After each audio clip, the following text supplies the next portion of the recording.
फेरि दर्शक पनि यहाँ देखिरहनु भएको छ यो नेपालको झन्डा।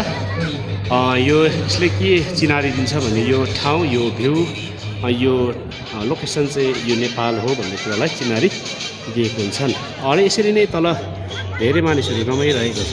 हेर्नुहोस् त, यसरी आज यो फुलमा रमाइरहेको छ। यो फुल नमन पराउने व्यक्ति को पो होला र होइन, हरेक व्यक्ति यसरी आज रमाइरहेको कुरा पाउँछौँ।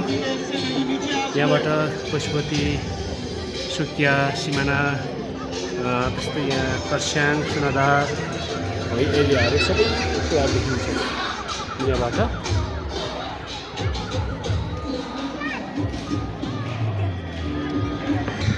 यो तल्लो भेग हो, यो तल्लो साइड हो।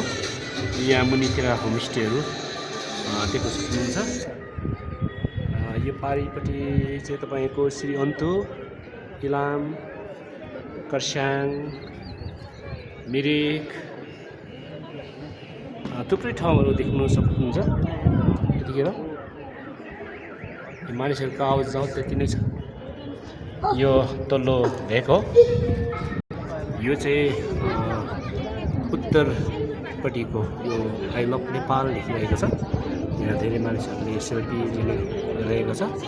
यहाँ देख्नुहुनेछ यो वरिपरिको दृश्य मैले यसरी देखाउने मौका पाएँ अनि देखाइरहेको छु। यो दर्शकबिन